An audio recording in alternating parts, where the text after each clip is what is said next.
A Washington State man charged with ATM bank fraud in East Longmeadow is held on $50,000 cash bail.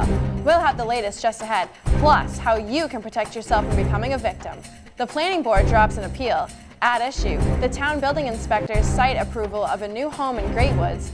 The controversial topic is finally laid to rest. Classic cars come to town. We'll take you to this week's event to benefit the Springfield Symphony Orchestra. And girls varsity soccer is on a roll. The latest matchup against Chicopee Comp. That story and much more just ahead on ELCAT News Update.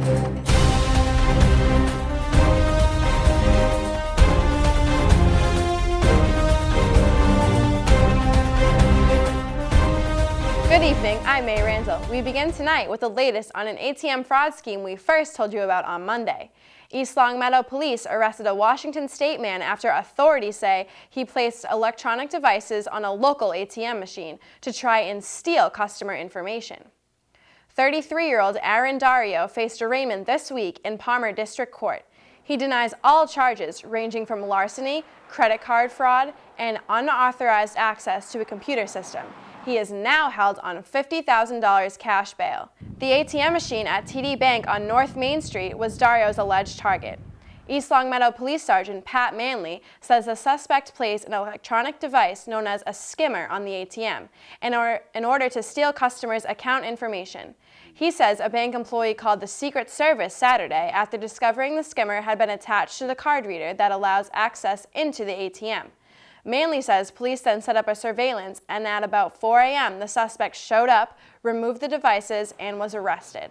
Investigators now say there have been numerous complaints of similar incidents all across New England, and that Dario could be part of a much larger operation.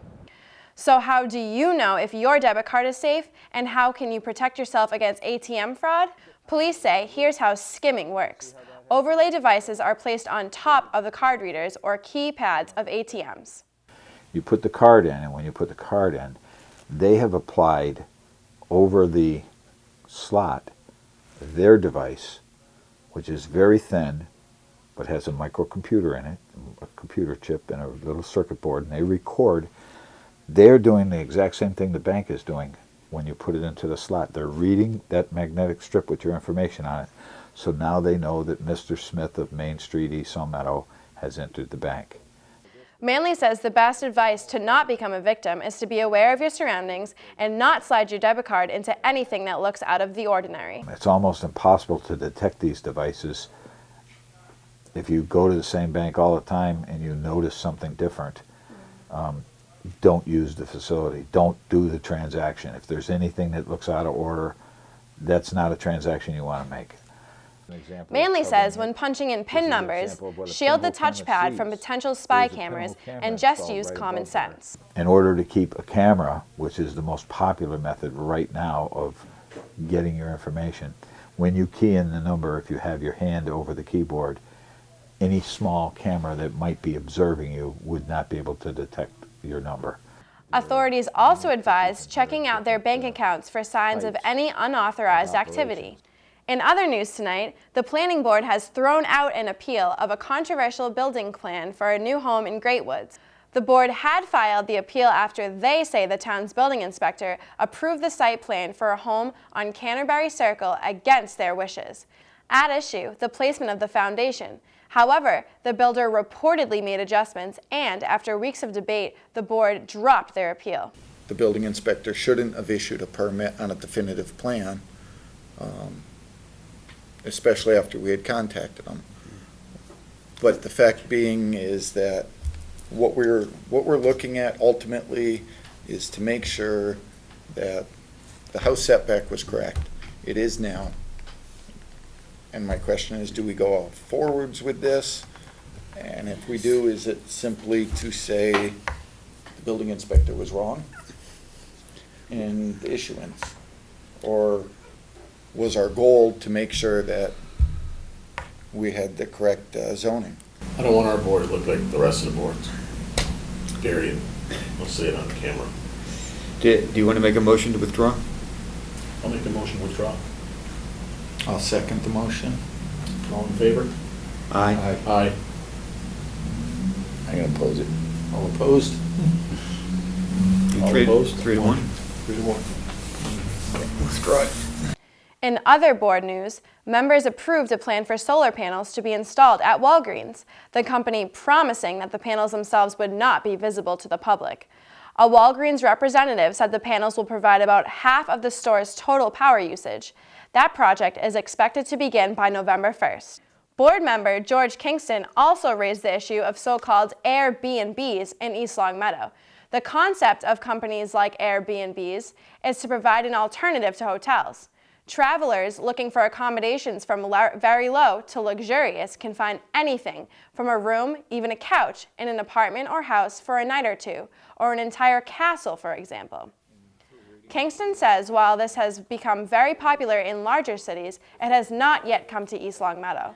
Longmeadow, he says, is the closest. However, Kingston urges the town to be prepared. The new industry of people renting out individual homes in their rooms in their houses by the night, using web-based services. And I noticed that there is one house in Longmeadow that is listed for that, and I've asked my contact in Longmeadow how they're handling it, and I haven't heard back from him yet. There's a lot in Springfield.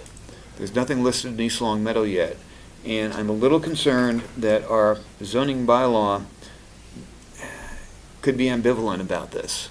And in New York, if there are strange people wandering around your apartment building, nobody notices. In East Longmeadow, if you have strange cars in your driveway every other night, people notice. So I think it's something that we ought to make sure we're covered on and decide how we as a town want to address it. The board agreed to research the issue and bring it up again at a later date. A classic car show cruised into town this week. Mayberry Materials and Handling on Denslow Road hosted Tuesday's event. Whether you're into classic cars or just enjoy the view, the show had something for everyone. Free food, drinks, awards for Best in Show, and a 50-50 raffle.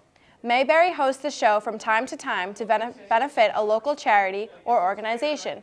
This time, all proceeds go to the Springfield Symphony Orchestra. This has been a fantastic evening. To see over 400 people come out for all of these cars in this various way, and the great generosity of Mayberry as all the food, the ice cream, the sound, the entertainment, and everything is free, and just asking people to make donations to the symphony. They've really been a wonderful team to partnership with for this great event.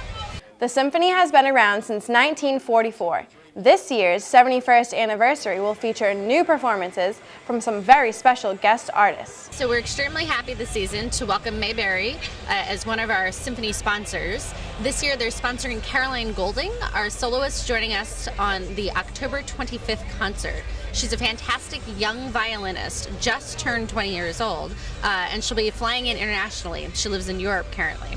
She's joining us for the Berg Violin Concerto. No word just yet on exactly how much money was raised for the Springfield Symphony Orchestra. In sports news, a big win for the varsity girls soccer team as they continue their winning streak after a slow start to the season. The Lady Spartans taking on the Chicopee Comp Colts Tuesday night. The Spartans dominated throughout the game. Spartan junior keeper Hannah Mooney had 6 saves on the night to Comp's 19. It was just a matter of time for the girls in white. Kate Beluzzo, Kylie Casey, Danielle Robitaille, all with 1 goal apiece. Senior Juliana Templeman gets 2 in the back of the net to make the final tally 5-0. The Lady Spartans are on a roll. In the last 3 games, they scored 22 for and just 1 against. Their record on the season, 4-3-1. The Spartans next face Agawam Thursday at Agawam. Kickoff is 7 p.m. Their next home game is Tuesday, September 30th against Westfield under the lights, again at 7 p.m. Well, that will do it for us tonight. Thanks for watching ELCAT News Update. I'm May Randall. Until next time, good night.